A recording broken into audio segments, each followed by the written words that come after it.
Did you know that Islam is the fastest growing religion in the world? It's true. Islam is the world's fastest growing religion.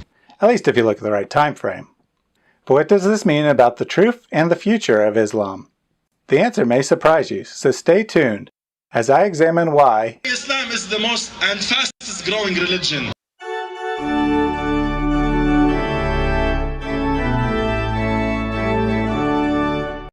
If you've ever asked a Muslim why they believe Islam is true, they'll probably give you one of three answers. That the Quran contains amazing scientific knowledge that wasn't confirmed until centuries later. That Muhammad lived a morally perfect life. Or that the fastest growing religion in the world is Islam. While the first two are obviously false, the third is at least nominally true. But what does it mean if Islam is the world's fastest growing religion? First, a quick note. In this video, I'll stick to the conclusions of my research. I'm working on a follow-up video that will examine the future of Christianity, Islam, and atheism in greater detail, so be on the lookout for that. From 2000 to 2015, Islam was the fastest growing faith in the world, growing at an average of 1.9% a year compared to the world average of 1.2% a year. But if Islam is the fastest growing religion in the world, does that mean it's true? Obviously not. First of all, if we're just going by numbers, Christianity still has far more adherents than Islam, so apparently it is the world's most true religion. Second, growth rates vary over time. From 1970 to 2000, Taoism was the world's fastest growing religion. Does that mean that Taoism was the one true religion during that period? Third, growth and numbers are terrible indicators of truth. There was a time when everyone believed the world was flat, but the idea was not any more true then than it is now. In 1840, there was approximately zero adherence to communism in the world. By 1985, communism controlled a third of the world, experiencing far more rapid growth than Islam, or any other idea in human history. But no one would argue that that growth proves the truth of communism. Fourth, the growth rate of Islam is falling faster than the world population growth rate, down from 2.8% a year from the period of 1970 to 2000. Does that mean that Islam has become less true as its growth rate has slowed? So Islam, being the world's fastest growing religion, has no bearing on its truth. What about that growth, though? Will Islam remain one of the fastest growing religions in the world? There are four factors that impact a religion's population: the number of children born to adherents, the number of deaths, the number of people converting into the religion, and the number of people converting out of the religion. The growth rate of Islam is due entirely to the first two factors. Muslim women on average have more children, and the population is younger than the world average, meaning there are currently less deaths. The latter is obviously not a permanent feature of Islam. And the birth rate of Muslim women is falling as well. Soon it may match the world average, negating any advantage Islam has in that category. As far as conversions go, Islam has a big apostasy problem. Well-known Sheikh and Islamic teacher Bilal Phillips explains, if we don't take constructive steps to deal with this, it is going to become an avalanche, a tsunami that is going to hit our community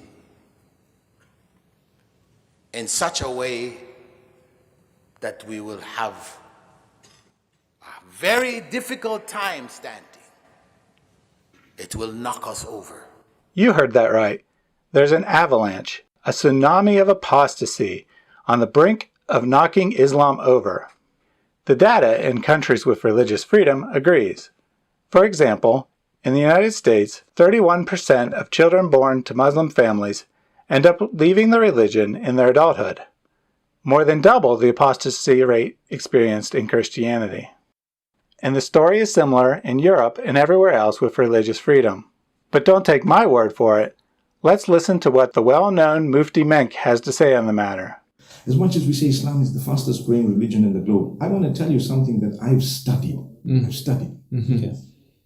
It's the religion with the large number of defectors, the largest number of defectors. That can't be right. Let's listen again.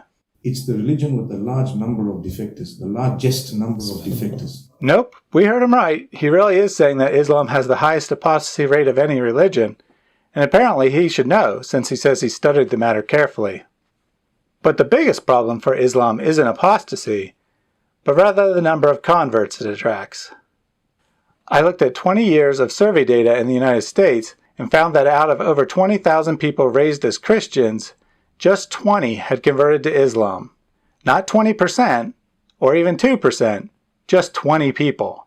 That's 0.1%.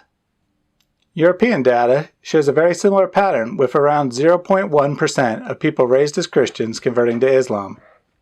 Influential Muslim scholar Yasser Qadi agrees. For every righteous and good brother we honor, 10 are thinking of leaving the faith.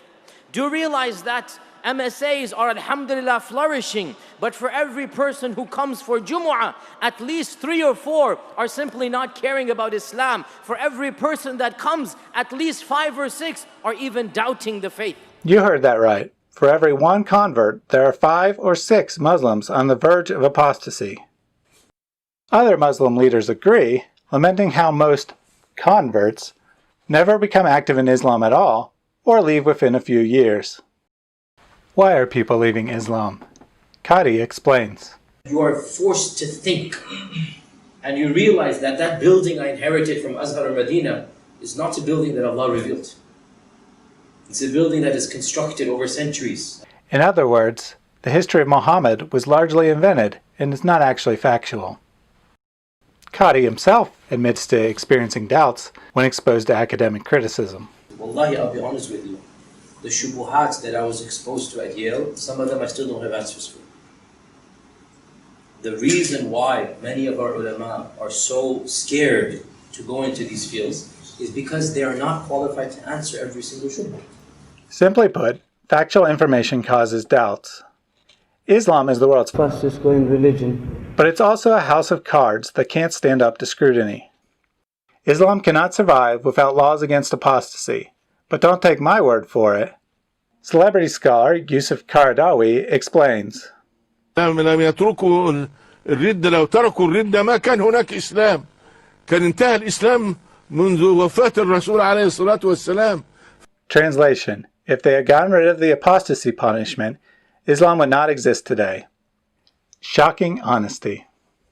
The vast majority of the Muslim world lives in homogeneous countries with little or no religious freedom, and thus sees very little apostasy, at least publicly. However, the internet and brave voices like David Wood, Islam Critiqued, and Christian Prince are changing that. Muslim governments can no longer protect their citizens against information. Islam cannot stand up to scrutiny, and the scrutiny is coming. By 2010, there are more than 10 million Muslim converts to Christianity, and perhaps another 10 million who had left religion entirely. 60 years ago, that number was approximately 0. Indeed, there are likely more ex-Muslims alive now than in the entire history of Islam combined. And as you can see from the graph on the screen, that number is growing at an ever-increasing pace. The tsunami has arrived and the house of cards is beginning to fall. Even in Saudi Arabia, where apostasy is punishable by death and atheism is classified as an act of terrorism, approximately 5% of the population, or more than 1 million people, now admit to being atheist. Think things can't change quickly? Think again. The case of Indonesia is illustrative. Although Christian missionaries had been active in the country for decades, by 1965 there were very few Muslim converts. Then something dramatic happened. In September of that year, a communist group attempted to overthrow the government. The coup failed, but led to widespread civil unrest. The Muslim majority used this unrest as an opportunity to crack down on its enemies. In the ensuing violence, an estimated 1 million people died. However, an estimated 2 million Muslims converted to Christianity over the next 6 years. In surveys, the majority indicated that the violence practiced by Muslims was a major factor in their conversion to Christianity. Indonesia has continued to see significant apostasy since then, and is now home to more than half the world's ex-Muslims.